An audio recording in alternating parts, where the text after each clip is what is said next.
So Rick, now I want to talk about another interesting phenomenon, and that is with new listings that are debuting very close to the weekend, and they come out, like I said, typically on a Thursday, sometimes a Friday, and what they say are open house Saturday and Sunday. Submit your offers during those 2 days, and what you have are buyers lined up all the way down the sidewalk, waiting to get into these open houses. Um, my question about that is, do you think that's really fair to the buyers? It's a really great point, but no. I mean, I can understand how a seller gets excited that there were, 50 parties through their open house and they procured 35 offers, and the sellers feel like they got a lot of attention, and it's good to be wanted, and it's nice to drive up the price. But in reality, when you have 35 offers, you end up with 34 disappointed buyers. And I just don't think it's fair to everyone involved to keep going up against these multiple offers at once and losing out.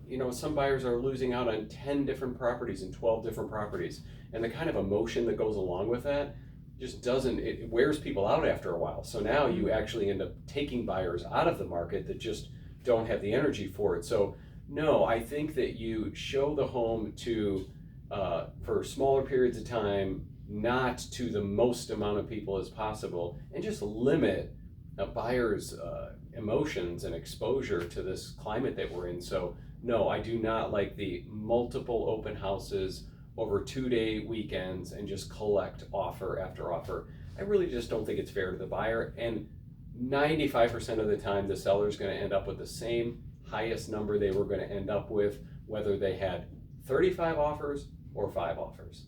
That's really how I feel about that. Well, I couldn't agree with you more, and let's talk about one more aspect of that, and that could be buyer's remorse. Yeah. People tend to feel that they're in a rush, and what if I don't get it? And so they may go beyond what their comfort zone really is, and so you could very well wind up with someone pulling out. So I agree with you. Yeah, and the interesting thing about real estate markets is they're always changing. This market will not be the same forever. So if buyers are wondering if this is how it's going to be, for years and years to come, it's always changing. Right. So on that note, I think you just hit the key to this whole market in general. Even though it's a strong market right now, and predictions are that it will remain so, we all know interest rates are going to climb up. Granted, they're nowhere near what they were when we had an economic disaster, so to speak, and the stock market pulled way back and we had high interest rates. However, the market is predicated on the last sale and or the last group of sales, and everyone needs to keep that in mind, because you do hit a plateau and it's not going to be the same in every market or every neighborhood.